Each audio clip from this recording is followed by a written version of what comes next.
Hey everybody, it's a very sick Brad here from Board Game Geek, here to show you a early preview of Epic Card Game. This is an alpha version, so keep that in mind as we look through the game. This was a Kickstarter backed game and is now rolling out to some backers in the form of this alpha version, and will be delivering later on as new versions come forth. So if you are interested in this, be sure to check this out as an early look at the game. Epic Card Game shares a lot in common with Magic the Gathering in terms of mechanics as well as theme, although there are some key differences. The game does not have any sort of mana, rather you get 1 gold per turn on your turn and the opponent's turn, which you can use to play cards that cost gold or abilities that cost gold.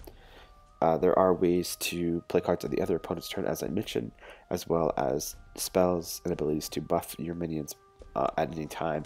So there's a lot to think about and a lot to figure out as you manage both your health and your cards as a resource in order to defeat your opponent and take their energy down to 0. The game is definitely back and forth while you're trying to get the advantage on your opponent.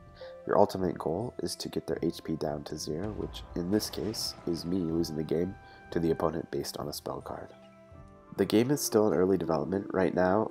They are showing off a campaign mode, which is really early on and will change in the main game. In this campaign mode, each level is sort of a puzzle challenge of a specific kind of deck. It appears in this alpha version that all the cards are available in the deck builder, and there's lots of great filters to help you figure out how you want to build your deck.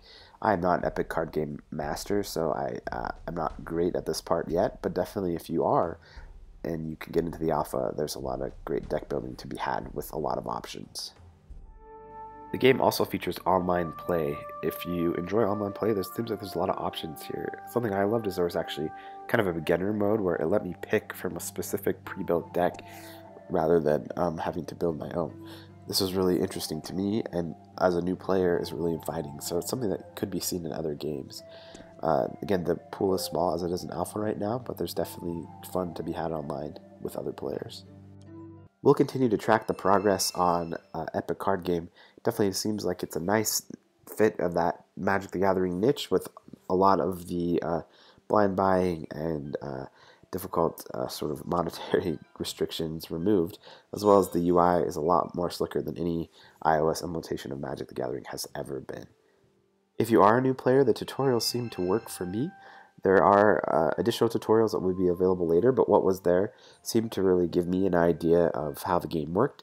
Of course, there is the challenge of kind of how to really manage your hand, since there's not as many limitations as you would have in similar collectible card games. I certainly had fun with my time with Epic Card Game, and we look forward to watching the continued development of this game.